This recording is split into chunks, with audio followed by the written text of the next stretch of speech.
From the earliest writings of man, we know that the human race has been comprised of the haves and the have-nots. When I was a kid back during the Great Depression, I was obsessed with a desire to know what invisible something separated the haves from the have-nots, being a have-not. I wanted to know why so few managed to be well off financially in a country where success is available to everyone. For example, in checking the Statistical Abstract of the United States, published by the Bureau of the Census, I discovered, just lately, that only 10% of the men in this country, 65 years of age and older, have incomes of $6,000 or more a year. More than 80% of all men 65 or older have incomes under $4,000 a year. Only 7.6% have incomes between $7,000 and $10,000 a year, and only 3.7% have incomes of $10,000 a year or more. A man starts his working career in his 20s, often earlier. He's fortunate in that he lives in the free world. He has better than 40 years to make the grade financially in the richest country on earth. Yet, according to the statistics, only about 10 out of 100 will be financially secure by the time 65 rolls around, and only about 4 men out of 100 will be financially comfortable. Now, why? Well, let me tell you how to find out for yourself. Conduct your own survey. Start down the street in your neighborhood on any Saturday or Sunday and ask the man of every house 2 questions. The first question is, what are you doing at the present time to increase your income now? That is, how much do you want to earn? And when you've evaluated the blank stare you get in response to that question, ask question number 2, which goes, how much money are you planning to be worth at age 65? Now, when the silence becomes too unnerving, thank him and move on to the next house. Ask 50 men, 100, 1,000, until you're completely convinced that the reason men don't make more money during their working lives, and the reason men aren't financially independent by the time they're 65, is simply that they seldom, if ever, do any constructive thinking on either subject. It's that simple, unfortunately. The reason it's so easy to earn far more money than the average man earns in this country is that so very few, are going about it the right way. This is a race without enough contestants to bother about. The few who are really in the race can all be winners. Some will finish ahead of the others, but even the man who finishes last in this race will be financially secure. Most people, more than 90%, aren't even in the race. To prove it, ask yourself the 2 survey questions. Up until the time you started listening to this message, what were your plans for increasing your income? How much do you want to earn? And how much money had you decided to be worth by the time you're 65? You see, people who earn large incomes aren't lucky, and they're not crooks as those without money are so fond of pretending, nor are they endowed with more brains or talent necessarily than their friends and neighbors, nor are they privy to occult secrets, and only a very few were lucky enough to have had rich fathers or grandfathers. Most of the people earning the big incomes today started the same way you and I did, and most other people. The only difference between the men who earn big incomes and those who earn small incomes is that those earning big incomes decided to earn more. They're the people who made it their business to earn more. You see, a woman who does not think about baking an apple pie for dinner tonight will never think of looking up the recipe for apple pie. Without the decision for pie, there's no motivation for checking out the recipe. A man who does not think about driving his car to St. Louis, Missouri, or Nacogdoches, Texas, will never get road maps which show how to get to St. Louis or Nacogdoches. And a man who never decides to earn more money will never think of learning how, of looking up the rules for earning more money. You see, people do what they make up their minds to do. So get rid of the ancient superstition once and for all that people who earn big money are special people, or lucky, or get the breaks, or had money to begin with, or knew someone, or are smarter, or anything else. These are alibis. They can all be disproved 1,000 times. The reason there are so many of these alibis around is that men who fail to make the grade financially are seldom honest enough to just admit that they really didn't try and keep trying. So in order to justify their failure, in order to remain seated, they dream up and pass along these old alibis. We're all self-made, but only the successful will admit it. I once had occasion to visit Charleston, South Carolina. I'd never been there before, so I hired a taxi to drive me around the historic old town. I particularly wanted to see the battery where that famous shot was fired on Fort Sumter. Along this beautiful drive, some of Charleston's oldest and finest homes look out over the bay. I commented to my cab driver on what lovely homes they were, and he said, yes, some of those homes have 40 rooms. And then he thought a moment and he said, and every one of them is owned by a crook. This is how the have-nots justify themselves and their lot in life. I didn't say anything because I didn't feel I was entitled to advise him or try to straighten out his thinking. This is a free country where as long as he doesn't hurt others, everyone has the unalienable right to be just as wrong as he wants to be. As Thomas R. Lounsbury, the American scholar and educator, put it, we must view with profound respect the infinite capacity of the human mind to resist the inroads of useful knowledge.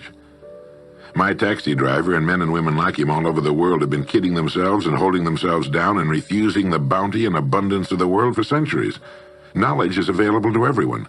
We can either listen to those qualified to teach us, or we can go along with those ancient stumbling blocks we get from people who don't know any more than we do. The truth, incidentally, about those homes along that beautiful drive is that they were built by the men and women who made the largest contribution to the city of Charleston. In just a moment, I'm going to give you the formula for getting rich, but before I do, I want to remind you of something. Before a jet pilot begins his takeoff from an airport, he carefully goes over a checklist, item by item. He does this not only because it's required by law, but because he cannot afford to trust so important a job to his memory alone.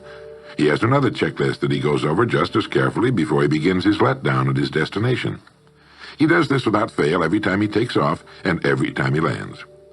Well, I think living successfully is as important as flying an airplane. And because of this, I think each of us needs a checklist too. And that's why there's one included with this cassette. We need a checklist to go over item by item before we take off in the morning and before we drop off to sleep every night. So I want to recommend that you affix the checklist to your bathroom mirror.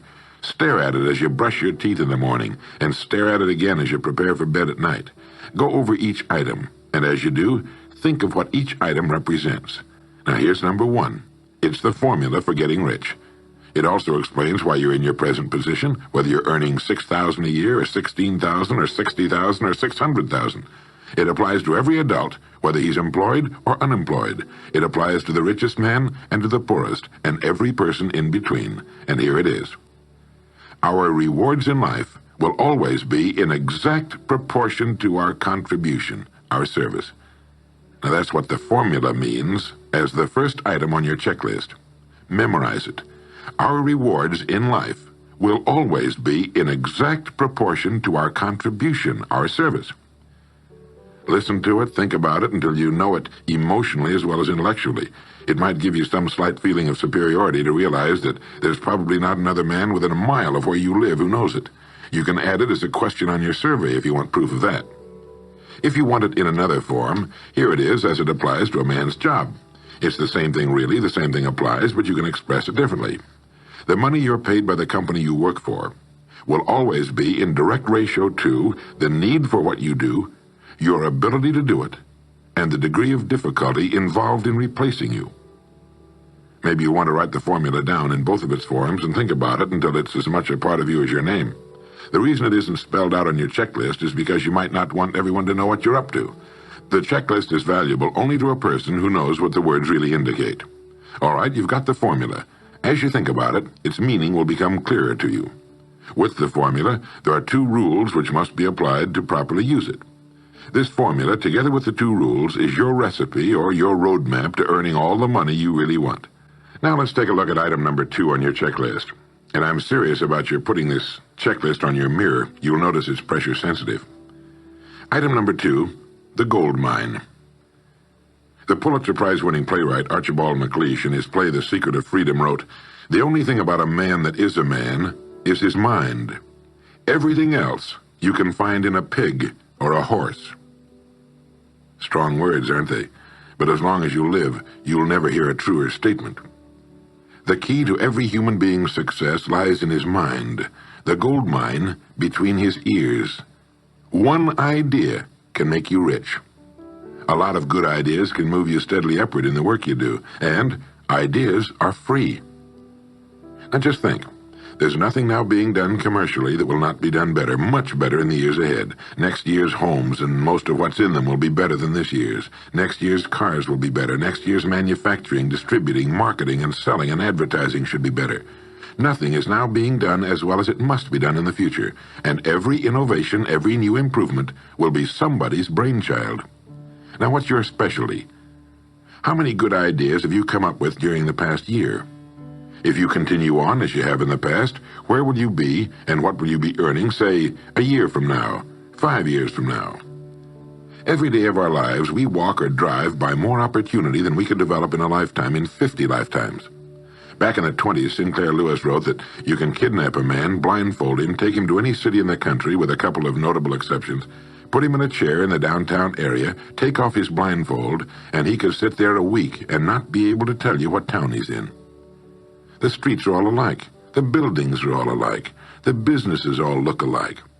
This is still largely true today. The reason for this being that most businessmen in this country are playing a game called follow the follower.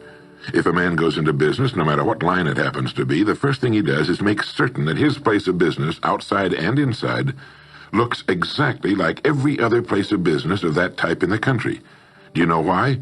It's because he's been playing copycat since he was a year old and does it without thinking about it. For the same reason kids dress alike in school. He wants to be one of the gang. He doesn't necessarily examine all the business establishments in his field and pattern his on the one outstanding example, the one that inspires him, the one that he can really believe in. He just does what everybody else in his business is doing, and by this simple process, he guarantees his own mediocrity. Whose drum are you marching to, if indeed you're marching to anyone's, and why? Remember, whatever you now do for a living will be done differently, quite differently a few years from now. Never in the history of mankind have the opportunities for all of us been so great. But the great majority of people will be the beneficiaries of progress, not those who bring it about. Which group are you going to belong to? If you want to be a contributor, not just a beneficiary, here's the first rule. It appears on your checklist as the gold mine. So, think. Think deliberately and with a purpose. Use the gold mine between your ears. Begin by thinking at a special time every day.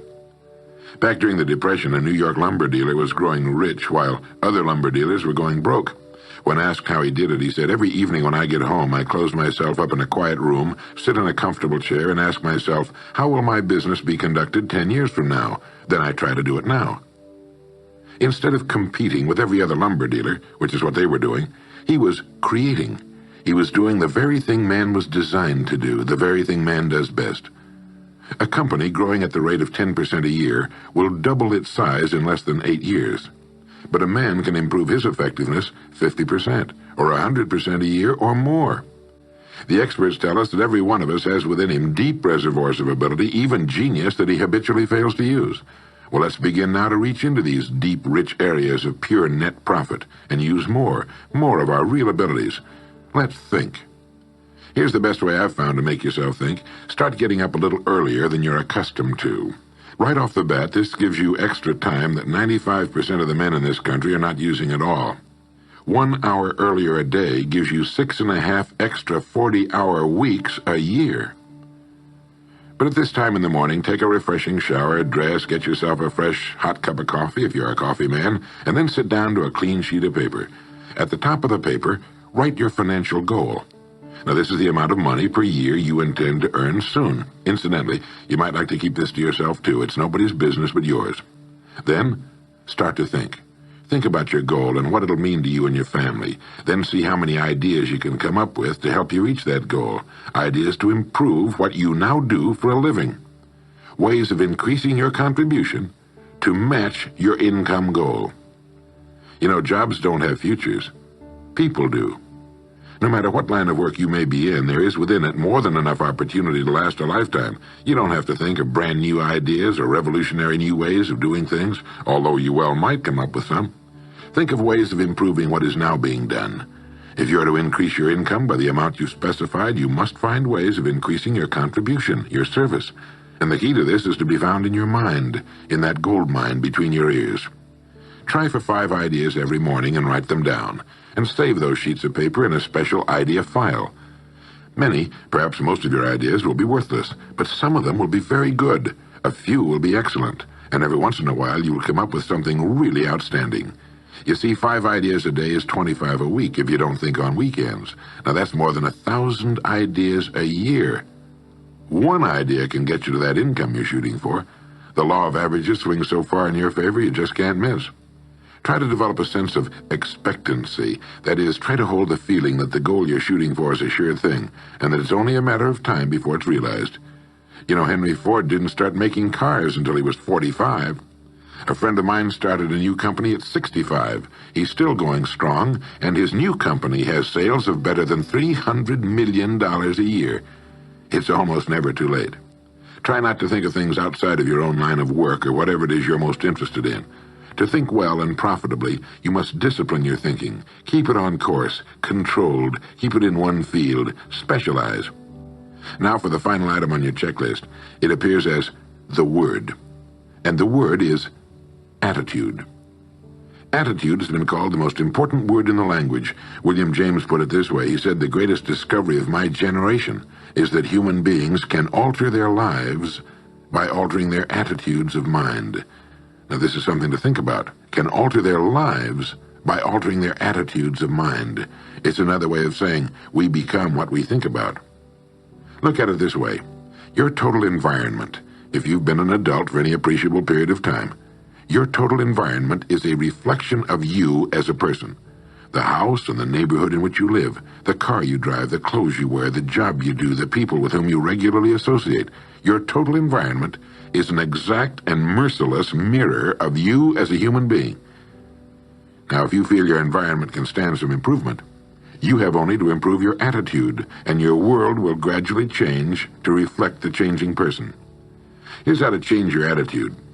Beginning now, begin to act as would the person you most want to become. Now that is, if you were already in possession of the goal you're shooting for, how would you conduct yourself in all of your affairs? Well, do it now, and tomorrow, and the next day. Begin now to act the part of the person you most want to become, and you'll end by becoming that person. Subtly, in little ways, in the way you dress, in the way you talk, in the unfailing courtesy you show to every person with whom you come in contact, begin to act the part of the person who has already achieved that which you're shooting for. The German philosopher Goethe gave us the secret when he said, before you can do something, you must first be something. When you behave like the person you most want to become, the things that person would have will tend to come to you. It's simply cause and effect. Don't be in too big a hurry. It takes longer to build a skyscraper than a chicken coop. Build slowly, steadily, and well. Then when you make it, you'll keep it. You'll stay on top. Always be suspicious of the so-called get-rich-quick scheme or sudden success.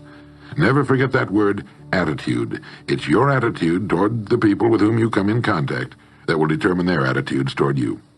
The person with a great attitude toward life and the world is the person other people call lucky.